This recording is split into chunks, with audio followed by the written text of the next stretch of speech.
promise you no tears, but I promise you will laugh. Can't promise you won't fall, but I promise you. Hello, thank you for joining us from around the world. My name is Emem Archibong. I'm a singer-songwriter and I'm also a pharmacist, and I'm based in the UK. Wow. So singer, songwriter, and a pharmacist. That is quite a collection. Which did you get started on first? I'm probably singer-songwriter. I've been singing and writing songs since I was like 11, 12 years old. So that's just always been something I've done. And then in terms of my family, my background, and my mom is a professor, my dad is a lawyer, so we're all very academic. So I was encouraged to go down that path when it came to my studies. Yeah. Wow. And since you're so far away, what was it like for you studying? Did you grow up in the UK, or what was it like for you studying? Oh, I grew up in the UK. I came here when I was 11. So I came to the UK I've lived here most of my life. Where did you immigrate from? Nigeria. That's where my family is from. Wow. And you said that you had a lawyer in your family. You're a pharmacist. Yeah. Is everyone in your family incredibly academically minded? Yes, very much so. Yeah. Do you guys go back to Nigeria often? Yeah, well, we actually went to Nigeria in 2019 for my sister's wedding. And my family visits quite often. I'm the one that doesn't visit as often as I should, but I'm planning to change that. Well, it sounds like you've got a lot on your plate for making visits to people. Yeah. I mean, singer, songwriter, pharmacist, I mean, that's a lot to keep up with. How long did you have to go to school for to become a pharmacist? At the university level, it was 5 years. I have a master's degree in pharmacy, so a 5-year career. Yeah, 5 years. Wow. And do you feel like you have been able to make time for becoming a singer and songwriter by being a pharmacist? I think I've just had to just work with the little pockets of time that I have, because like being a pharmacist is very full on. So just any little spare time I have, and the fact that I'm so passionate about music helps, because any spare time I have is what I spend on music, and just that passion has helped me kind of achieve as much as I can. I feel like in the long term, you're going to really push for more singing and songwriting in your future? I'm just literally, it all depends on what God has for me, because I really believe that God has a path for everyone. And for me, music is not just a hobby. It's also something that I think is a ministry, something where I share my faith with whoever will listen. So if God wants me to be a singer full time, I believe that's what's going to happen. But I'm happy to combine both. Either way is fine by me. And I of course, met you through your YouTube channel. So I was kind of watching your videos and getting to hear you sing. I love the fact that you kind of give a step-by-step tutorial for people with helping them learn how to write a song. Yeah. Because I feel like a lot of people love to sing, but learning the different steps that it takes to become a singer, that can be difficult. What helped prepare you for all of that? Well, I've been writing songs for as long as I can remember. My first song, I think I wrote it when I was about 12, 13 years old, when I was in school. And also a few years back, probably maybe about 10 years ago, the BBC approached me about doing a songwriting workshop for a show called BBC Blast. So I helped like young people, write songs, and that kind of helped, like in terms of just my own process. Just because sometimes teaching others can actually teach you. So absolutely, absolutely. And you said BBC Blast. What kind of age range were you working with helping young songwriters? About maybe between 8 and 14, just really young people. Yeah. And did you feel any connections with helping them learn music, or was it something you think is going to be kind of a one-time? At the time it was a one-time thing, but it's something I've really enjoyed, and since then I've done workshops with choirs for different events as well. So it's something I have continued doing whenever the opportunity presents itself. Always been gospel based? Oh, not really. Well, initially because my family realized I loved music. So my uncle literally, when I was 11 or so, sent me some songs, some like pop music, like Brandy, Whitney Houston, like all these CDs, and I would just listen and just sing along, and that's just where it grew from. About to say, so basically, initially it was pop, but then as I grew older and I gave my life to Christ, I felt that I wanted to share, like literally the passion became more about sharing my faith through music rather than just singing. And there's nothing wrong with just singing as well. But for me, my own path is to share my faith and to sing songs that inspire and encourage others. And I think that's something that a lot of people can really connect with, especially if they see your videos. You can see how much you really feel what you're presenting to the world, you know, and that passion is just so full-hearted. It's amazing. Promise you no tears, but I promise you a laugh. Can't promise you won't fall, but I promise you will rise. Can't promise you no pain, but I promise you will live forever. Who do you feel has been your biggest influence in your youth? Whitney Houston, I was a big fan of the way she sings, and also just the way I also admired her courage to share that she was a Christian, because not everyone has that. Not everyone would share that they're a Christian in the arena that she was in, and that really inspired me when I was younger. Yeah.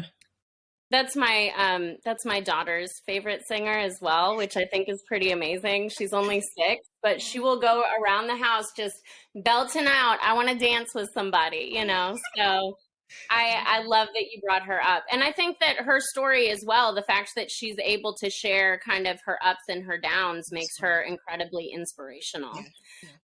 Do you have any major influences now who have helped you on your path to being a singer-songwriter? Yes, I don't know if you've heard of a singer called CC Winans. She was actually friends with Whitney Houston when Whitney was alive. So I really look up to her now. They have a very similar kind of style as well. CC Winans is who I look up to now. And if I can achieve half of her success, that would be great. But I really admire her. Do you have any vocal coaches, or have you taken any classes for singing, or is it all just natural gifted? Most of it is natural, but like I said, I'm self-taught, so I just literally just listen to, as a child, just listening to music, sometimes washing dishes in the kitchen and listening to music and singing along, and it just grew from there. But when I was recording my second album, I had someone come on the team to actually like do some lessons with me. I think I took about maybe 5 or 6 lessons, but that's the only lesson. Those are the only lessons I've had. But I really believe my gift is from God. That's what I honestly feel. I feel like it's a gift it's God given. That you're even having a ministry right now. I mean, that is so inspirational. Thank you. Have you ever had any setbacks that you have felt like this would be too much for you to overcome? Yeah. When I was in school, I was bullied. I was bullied as a teenager, and also the fact that was around when I came from Nigeria, so it was very difficult to fit in at school, and that affected my self-image for a very long time. I was very insecure about not just how I look, but just about myself, and what got me through that really was becoming more serious about my walk with God, like listening to the word of God and finding that, everyone is unique. Everyone has a path that they're meant to walk. And that, we're all different and we're all special. We're all God's children. And that really like helped me kind of overcome that. I see a lot of students who have a lot of difficulties, especially when they're coming from other areas. Do you feel that was racially based, or was based on you being from another country? I think it probably was a combination of all of those, but at the time I didn't even see that. I just thought it was me. I thought there was something wrong with me, if that makes sense. Yeah. Yeah, that's awful. It's pretty amazing, though, that you're able to just talk about it so eloquently and not as a setback because it helped you on your journey. And I think that's very impressive. Major achievements that you've ever felt like you doubted you had the ability to accomplish them? I'm probably going to have to like now go back to pharmacy because there was a time that it basically in my degree, there was the basically had to study for 4 years, and then the fifth year was like a pre-registration year. And that year that pre-registration year I kind of struggled with a bit, but I came through it. Actually, there was a time I thought I'd never become a pharmacist, but I think part of the thing that drove me was I remember thinking to myself, if I can just become a pharmacist, that will be the gateway to me becoming a singer. And that pushed me more than if I just kind of saw the end goal of eventually being able to like just be free to be able to like just be a singer. If I accomplish the goal of being a pharmacist first. I mean, a lot of people just think about their passion and they don't think about what can I do to monetarily get me through, you know? Yeah. If you don't mind me asking, what part of pharmacy are you in? So I know like in America, we have like small pharmacies, we have distributors, we have all of those different facets. What area are you in for pharmacy? Community pharmacy. So you actually work within? Yeah, yes. So I work in England. We've got industrial pharmacy, community pharmacy, hospital pharmacy, and there's a lot of other paths you can take. Community pharmacy just means you work in a chemist, like in a chemist shop, or a big company like Boots. I don't know if you've heard of Boots. Mm-hmm. Yeah. So you actually make the medications then? I actually dispense the medication. Okay. And advise people on their medicines, on how to take or any lifestyle changes they need to make for their conditions. And I feel like I'm helping people, and that is like, when I was younger, I thought, okay, music is the dream, right? But like now, I feel like I'm really helping people in pharmacy, and sometimes I'm happy. Actually, most of the time, I'm happy that I'm doing both because I really get to help people. I would say it's quite a small town. It is quite a small town, but it's almost like everyone knows everyone else, which I like because I'm a bit of an introvert. I'm kind of I'm not very outspoken. I'm more of a quiet person, so I like community in a way, community in terms of people, everyone knowing each other, everyone watching out for each other type thing. Yeah. Do you feel that you get any stage fright whenever you're getting up on stage? Because I know you're singing for a lot of people, so. Yes, I do get stage fright, and that's something I think we all have something we're working on, and I think that's mine. I have to work on it, and it's better now because when I first, because I've been doing this so long, I know how to kind of use the stage fright to my advantage, because a little bit of tension can help even your vocals. If you just have that little bit of like care that you actually enjoy what you're doing, or this matters to you, can actually help you perform better if you use it. So, for example, before performing, what I'll do is, let's say, usually like when you're performing, you have someone before you who's performing. So, when they are still performing and I'm next, what I'll do is I'll do some breathing exercises. So first of all, just kind of think to myself, okay, you can do this, and then just take in a deep breath and then count to 10 or whatever while breathing out. Things like that help, like in terms of like, I feel like when you do that, your voice, it just makes a difference. I think singers will understand what I mean. It just makes such a difference because first of all, it calms you down. Just that breathing in itself brings down the anxiety, but also it helps your voice as well. Yeah, and I think really setting your mindset before you have any big engagement. I mean, sitting there and thinking, I can do this. The way you put that, it's beautifully stated. Feel like you're able to stay current with what's going on in society through your music? Yes, that's the thing as well. I feel like I'm not really a big fan of listening to the news, but it's something I'm trying to do at the moment because I think it's very important to stay current, especially with the type of music that I sing as well. Because it's not love songs. It's like it's about life really. So you need to stay up to date with what's going on in the world. So I do try to listen to the news. I do try to listen to other people's stories as well. And that kind of helps me stay as current as I can. And also the leading of God as well. Sometimes the Holy Spirit will say, okay, do this now rather than do that, if that makes sense. And that helps as well. Yeah, it absolutely does. I love that you're talking about how you're directed through your beliefs. That's very beautiful. Overall, do you feel like your music tells a story? Do you feel like it reveals a part of you? Yes, it does. I've been writing songs for a long time, but I haven't really recorded any songs. But a lot of my recorded music was about some of the things I was going through at the time. So songs like, actually, I can't mention them because you probably don't know them, but a lot of them are on my YouTube channels. They kind of talk about whatever I was going through and what I learned from those situations. A lot of them, you have some beautiful cinematography. Do you put together the visuals and the way that it's all going to be formatted by yourself, or how do you work through that?